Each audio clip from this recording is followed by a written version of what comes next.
If you had asked me 60 years ago what a paradigm was, I certainly couldn't have told you. In fact, if you had asked me 50 years ago, I couldn't have told you. Paradigm is it's sort of a relatively new word in the mind of the general public. And a lot of people wouldn't even know what it is. But a paradigm is a very important idea, and it stops us from living the life that we really want to live in more cases than not. So if you'll throw that slide up now, Scott, and look here for a moment. There is a man that played an enormous role in my life. And you can take that down and we'll throw it back up in a few minutes, Scott. 60 years ago, I had a gentleman sit down with me, not this one, you can take that down, Scott, please. And his name was Ray Stanford. And he gave me this book. And he said, Bob, if you will do exactly what I tell you, you can have anything you want. Now, I would imagine that there's someone in our audience right now that maybe in about the same spot I was in when he sat down with me. I had 2 months high school formal education. I had virtually no business experience. I worked in factories. I'd been in the Navy, working at dead-end jobs that weren't going anywhere.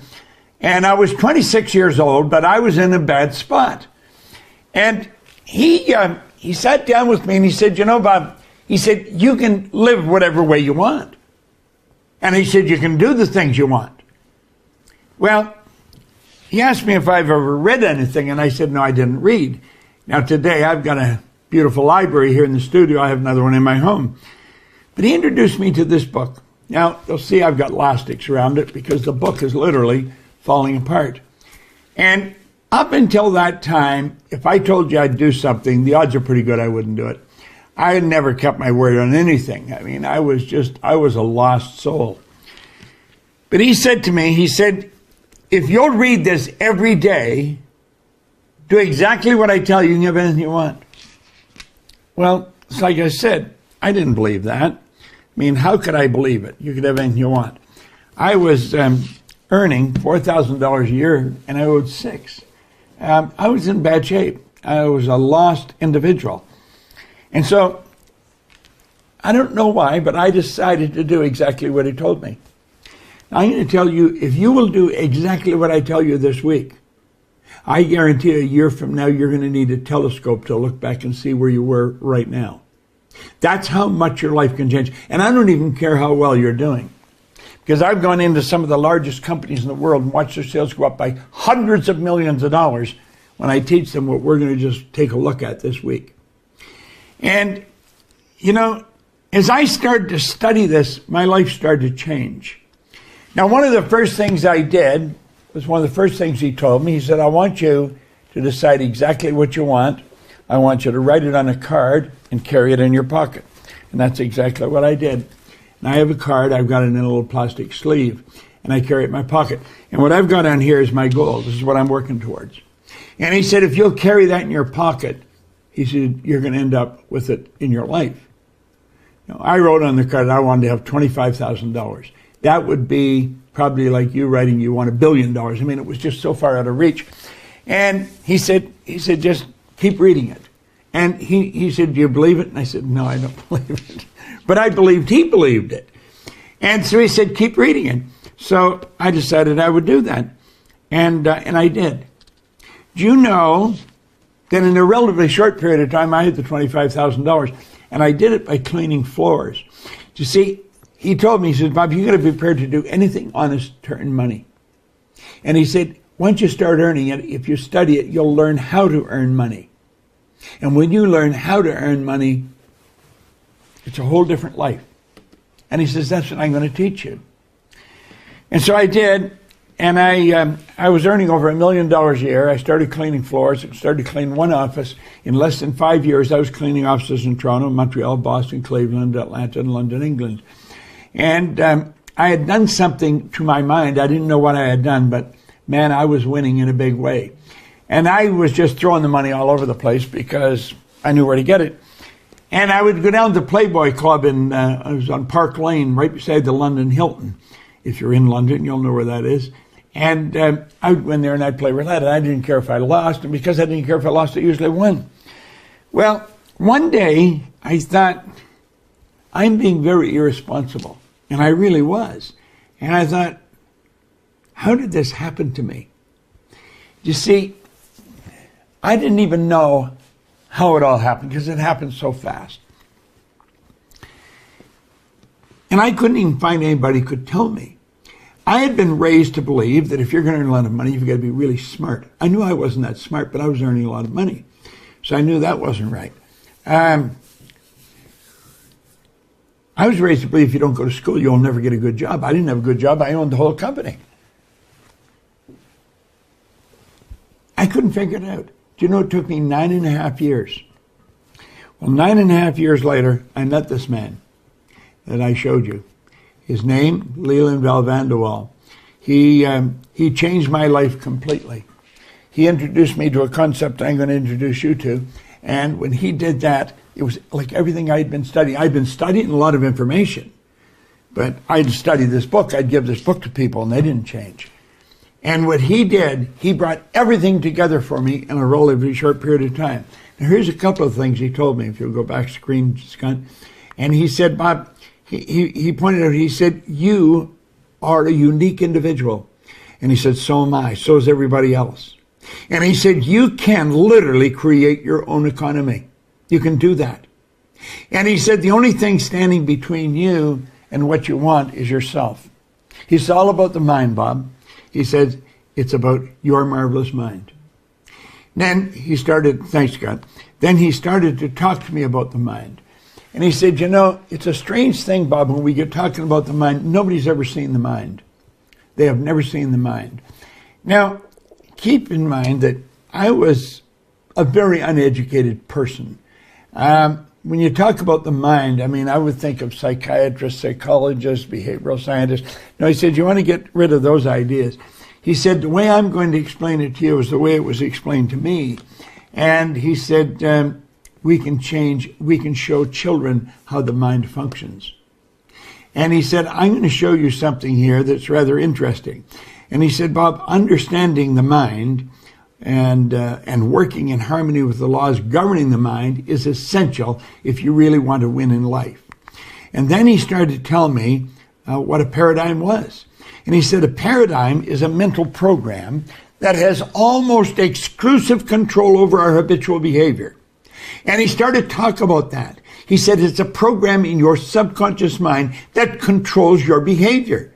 And the paradigm has almost exclusive control over our habitual behavior, and almost all of our behavior is habitual. Now I said, I want you to think about this, and I want you to think about it.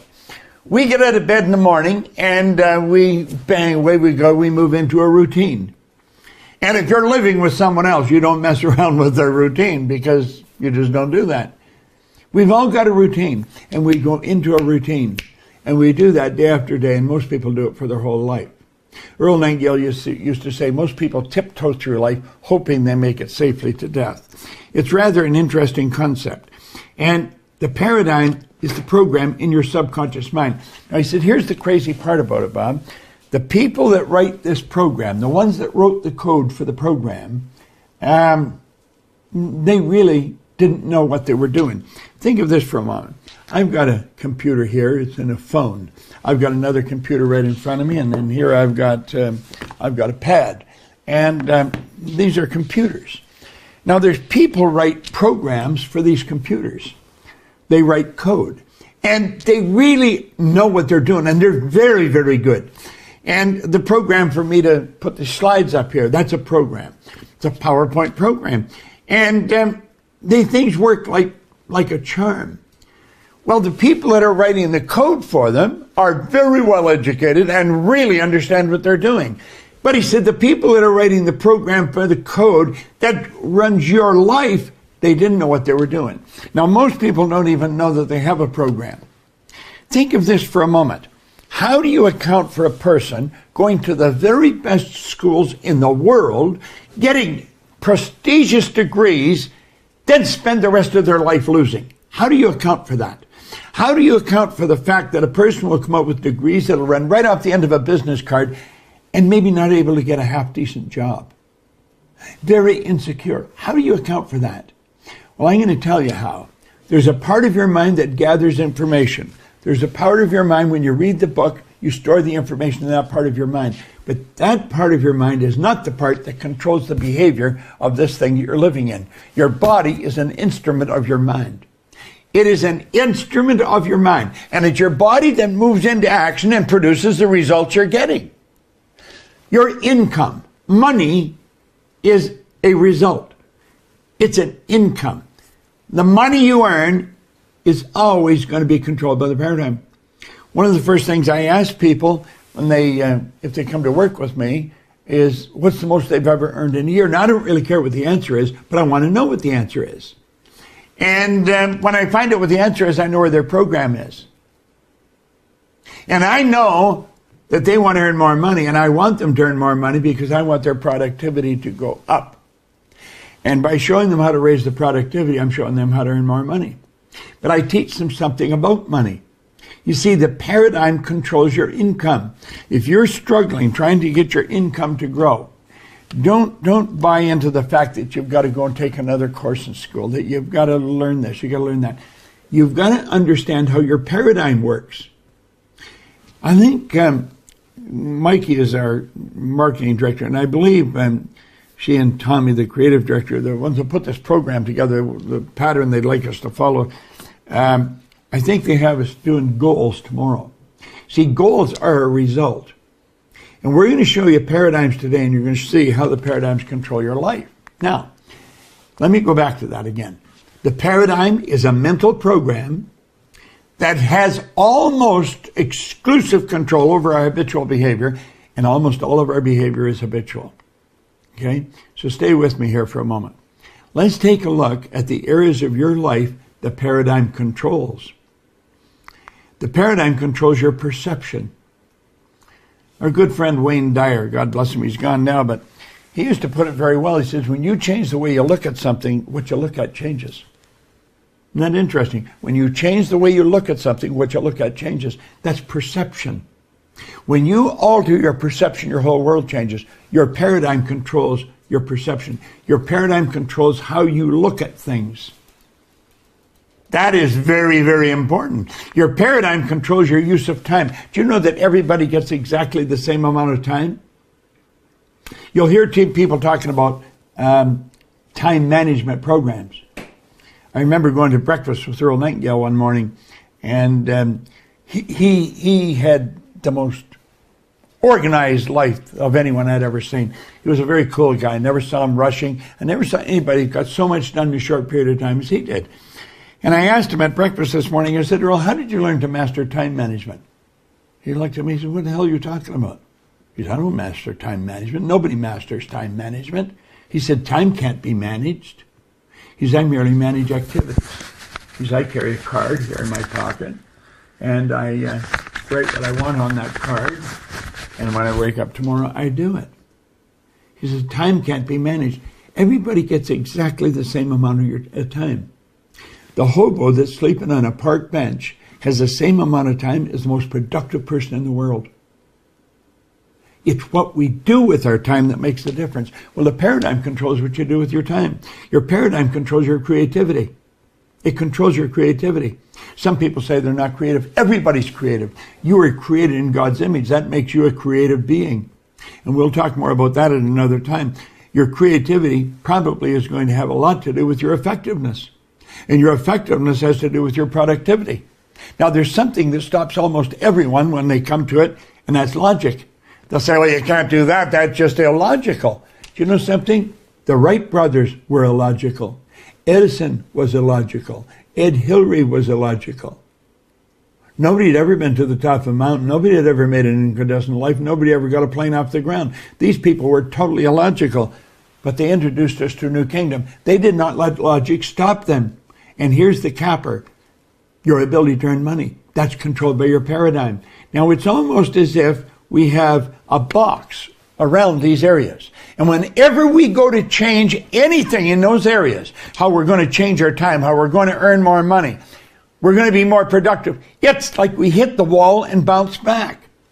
Now look at this.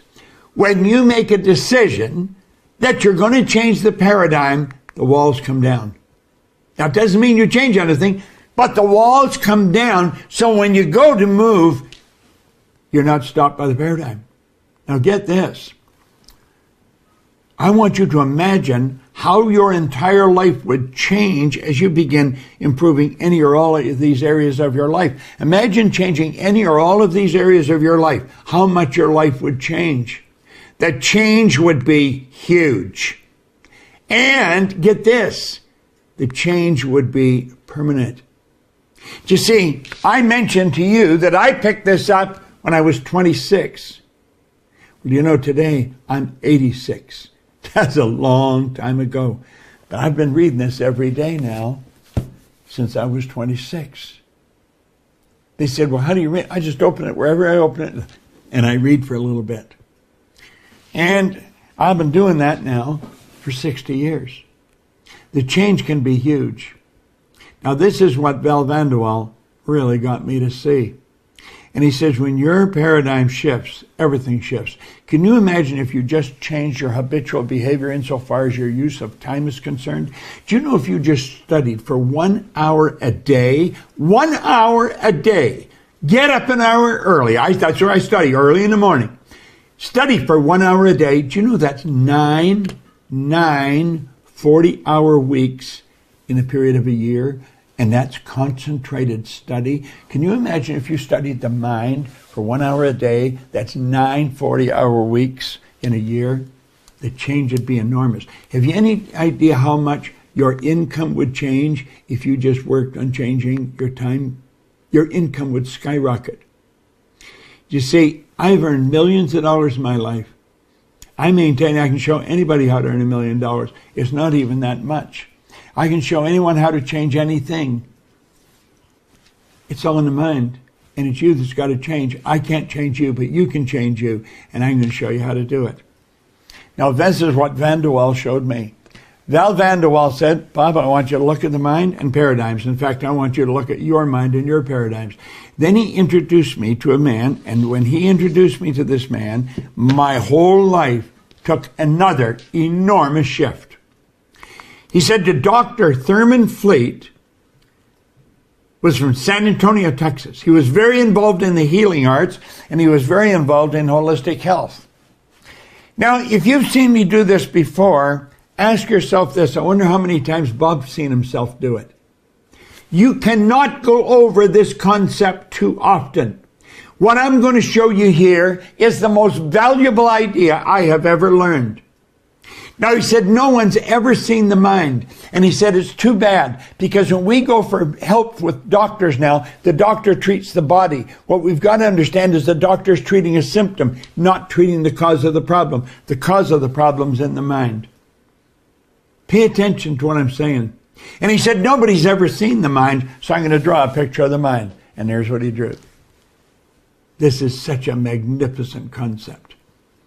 And then he took and he broke that big circle into two parts. And he said, that's the top half is the conscious mind, and that's the subconscious mind.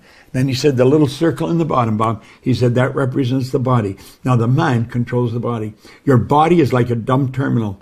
It is like a dumb terminal. This is, without question, the most valuable idea I've ever learned. In all 86 years that I've been living, I've never learned a more valuable idea. And it's what's going on in the mind that controls your body. It's what's going on in the subconscious mind that controls your body. I'm going to show you something real fast about the mind. Look here. The conscious mind, the subconscious, and the body. Now, the conscious mind is your thinking mind. Do you know that if you study all the great leaders who have ever lived, every one of them without exception are going to be quick to tell you that you become what you think about. Go right back in ancient history, as far back as you can go. Every one of them tell us we become what we think about. Play with that for a little while. Thinking is the highest function we're capable of. That's our educated mind. This is where all the books are piled. Now, the subconscious is quite different. You see, the conscious mind is the intellectual mind. The subconscious is the emotional mind. Now, the conscious mind can think, therefore, it can choose. You can choose whatever you want. Viktor Frankl, who spent the war years in a German concentration camp, he said while he was in that camp, he said that regardless of the intellectual or physical abuse he was subjected to, no one could cause him to think something he didn't want to think. You have the ability to choose your own thoughts. You can accept or reject all the negativity that's going on the TV, newspapers today. You can reject all that. That doesn't mean that it's going to go away, but it'll go away for you. You don't have to give your conscious attention to a lot of stuff that isn't going to do you any good. The conscious mind can accept or reject. Now, when it lets it go, you have the ability to originate anything you want. You're a creative being. Now, your subconscious mind doesn't have any of those abilities. You see, your subconscious mind is amoral. It's like the earth. It doesn't care what you plant. It cannot reject what you plant. It's totally subjective. Now, get this. This is a very important point. You should maybe write this down so you won't forget it when writing causes thinking. Your subconscious mind cannot determine the difference between that which is real and that which is imagined. When you imagine something, it's every bit as real as if it was there in your physical world. So when you build a picture of your goal in your conscious mind and you impress it upon your subconscious accepts it as real. Now, those points that I've just taught you, right there, I've explained, they're the most important points in the mind you'll ever hear. But I'm going to take, and I'm going to set those down for a moment, and I'm going to now apply them. So let's take a look here. This is you today. What did we say about the conscious mind? We said the conscious mind could think. So when all this information comes at you, you can say, get out of here. I'm not going to listen to it. Social media, other people, Netflix, podcasts. You can just say, get out of here. I'm not accepting any of that stuff. But you know something? A good 90-some% of the population don't do that. That is because they leave their mind wide open and they're not thinking. And their subconscious is wide open. What did we say about the subconscious? It had no ability to reject. Why? Well, this is where the paradigm is. Why would people leave their mind wide open? Because they've been programmed to do that. Their mind is wide open, and all that negativity is going right into it.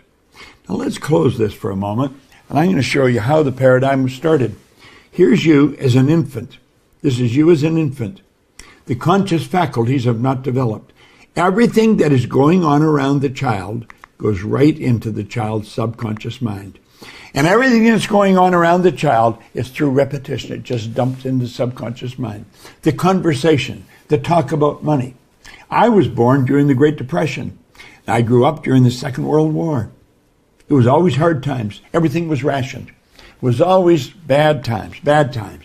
That's all that was programmed into our mind. Everybody believed it. That's how everybody was living, almost everybody. There's a small group of very prosperous individuals, and it doesn't matter what's going on in the economy, they're going to win. Now take a look at that for a moment. That's how the paradigm is formed. You see, the baby's taught what kind of food to like. That controls what language the baby speaks. If a baby's in a home that's bilingual, the baby's going to grow up speaking two languages. I have a great-granddaughter, and that little girl is learning both English and Latvian because her father is Latvian and the parents speak that language all the time, and the father can speak it, doesn't speak it that much, but around the little girl, that's what they're doing, and she's going to grow up bilingual. I had an associate over in Kuala Lumpur, had a little boy, and at 4 years old, that child could speak 4 different languages. They thought nothing of this. This is very common in parts of the world. That is because when a baby's born, they have no ability to reject information. Remember we said the subconscious, it can only accept. It cannot reject. And whatever's pounded in there over and over and over again, it sticks. And that's how the paradigm's formed. And look at here.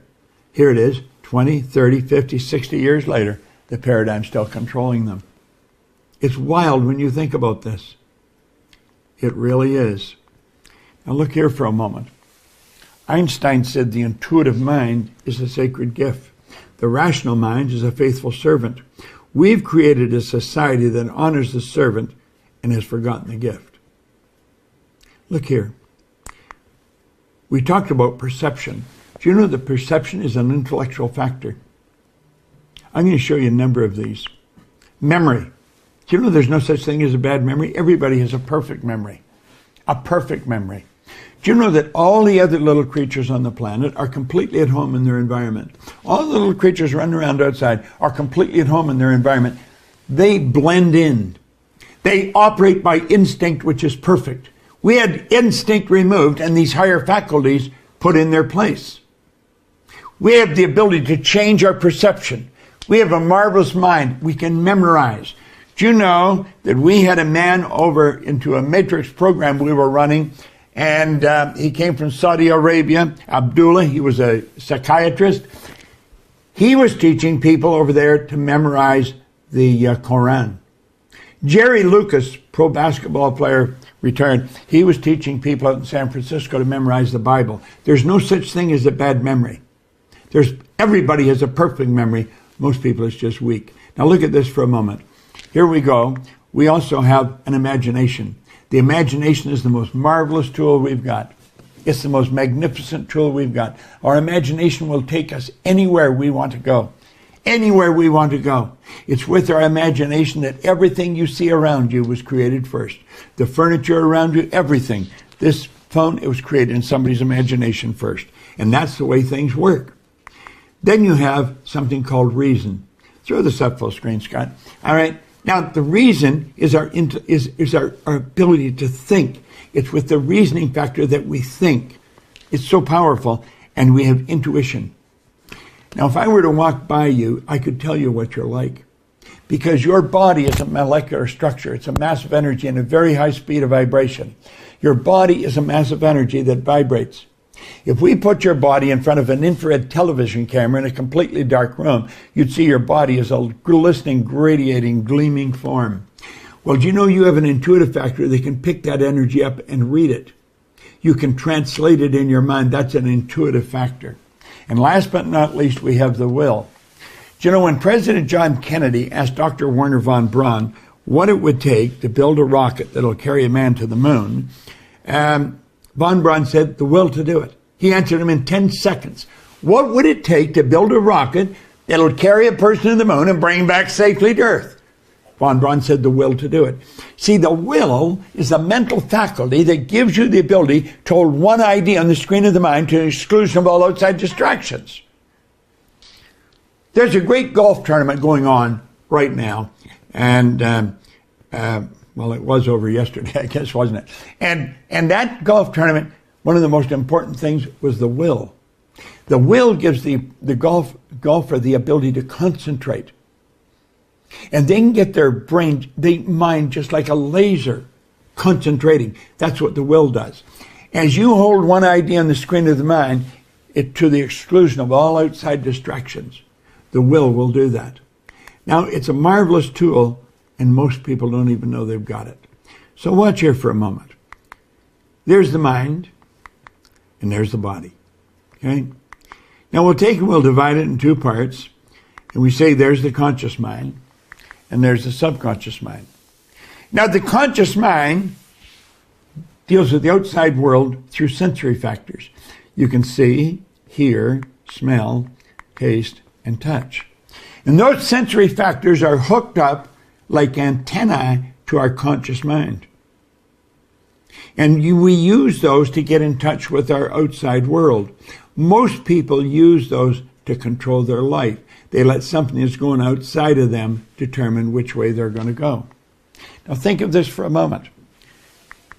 The conscious mind is also your intellectual mind.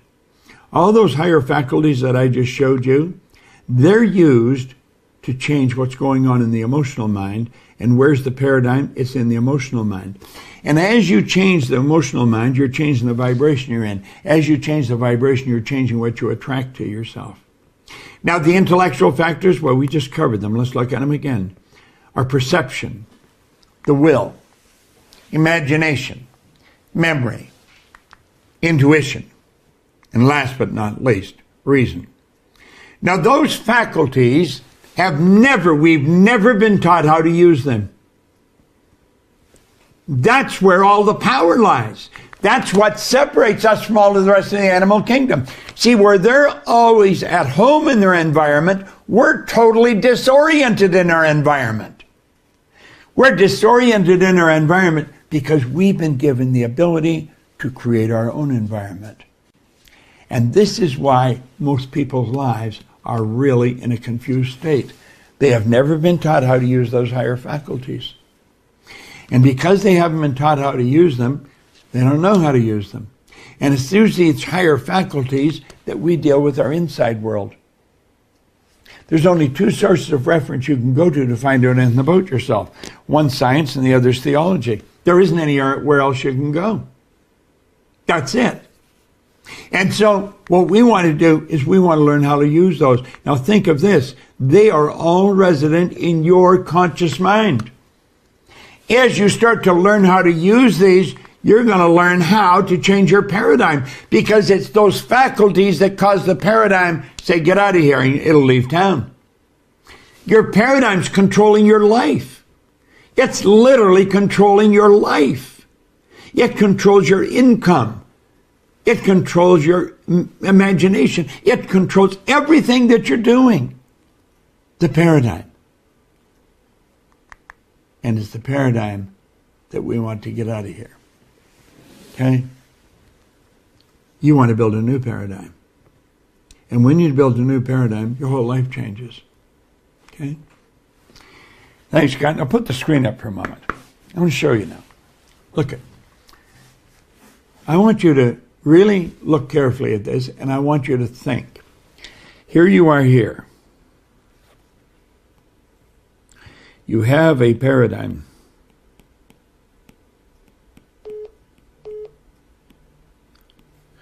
You know, the paradigm dictates what time you get up in the morning. Your body is controlled by your paradigm.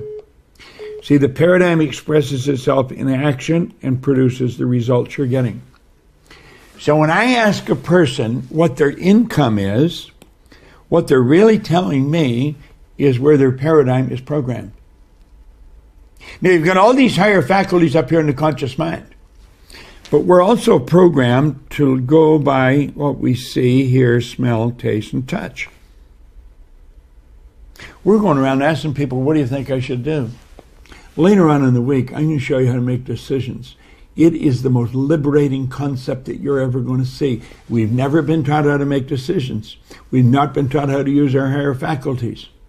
And so we're asking other people, what should we do? And they're telling us, and they don't even know.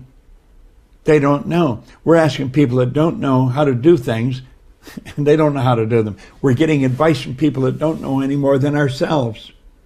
You know, one of the greatest areas for advice is in how to earn money. Do you know most people have never been taught how to earn money? We're not taught how to use our higher faculties. We're not taught how to earn money. Now, we've got all these higher faculties right here in our conscious mind. Now, there is a power flowing into your conscious mind. It's flowing in. It never stops. And you can make anything you want out of that. And you can build a picture here in your conscious mind. Now, that's a power that flows into you. As it flows in, understand this. It just is. It's neither positive or negative. So I want you to stay with me for a moment and listen. I want you to realize there's a power flowing into your consciousness right now as I'm talking. I want you to start building a picture. I want you to start thinking. And a picture, you think in pictures. How much money would you really love to earn? How much would you really love to earn? Listen, you build a picture of that here, and I can show you how to earn it.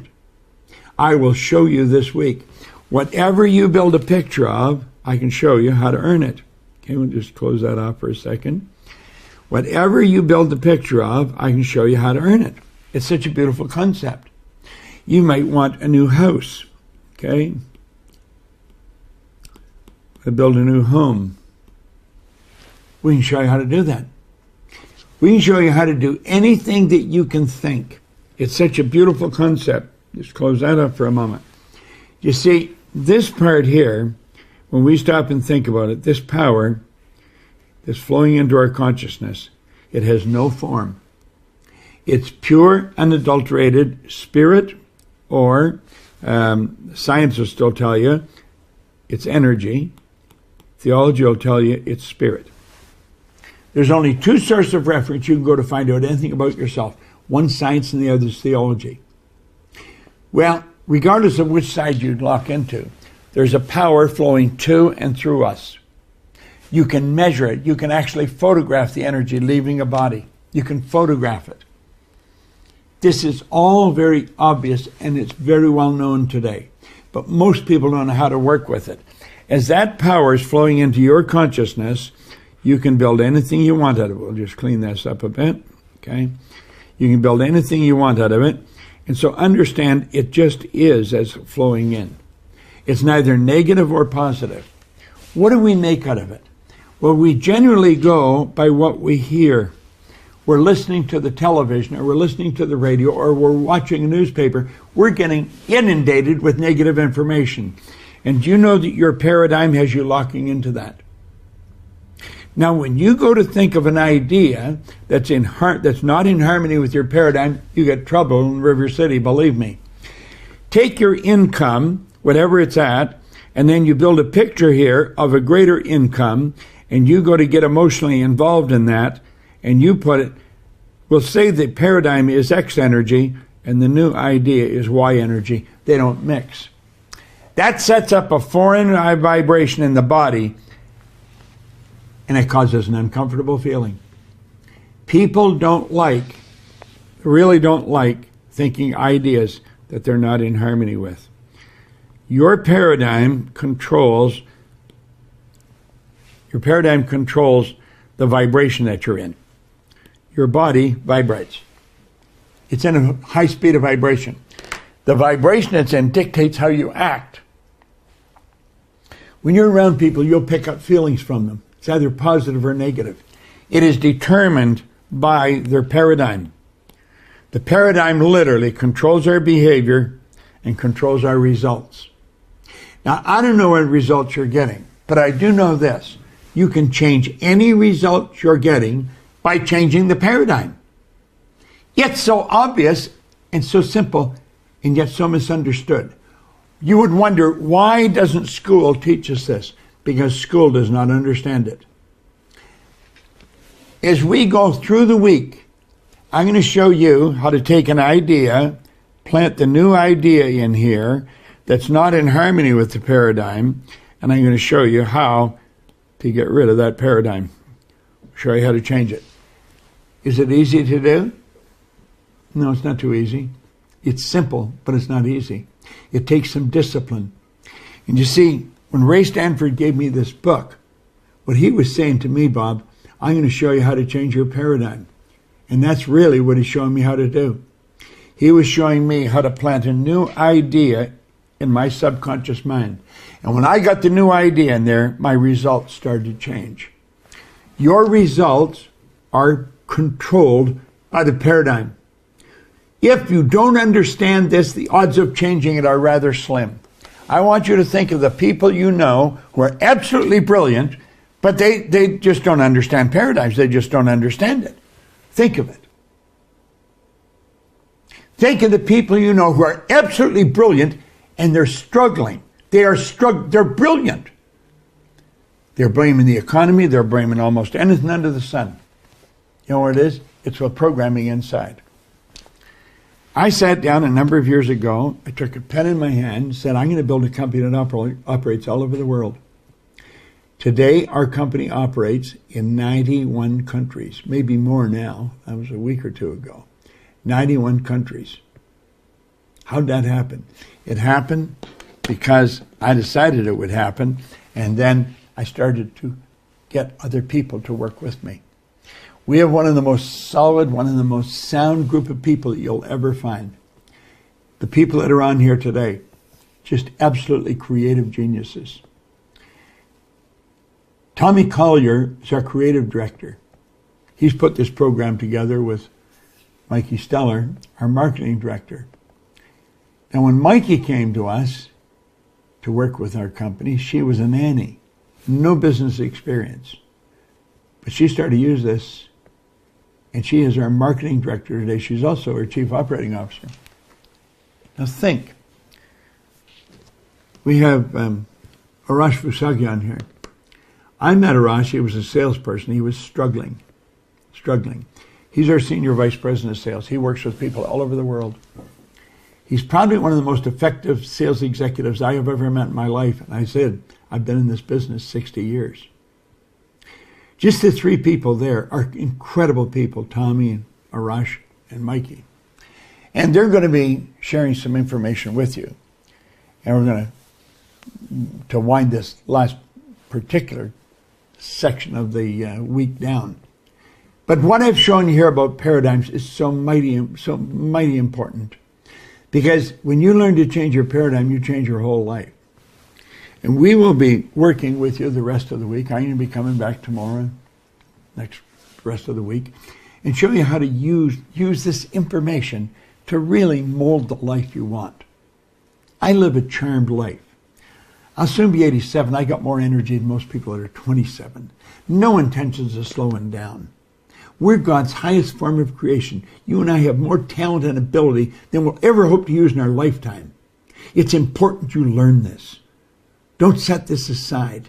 It's not an accident you're listening to this. Everything in this universe happens by law. Now, we're going to come back, and through the week, I'm going to expose you to other ideas. But I'm going to turn this back now to Mikey Steller, our marketing director, and she will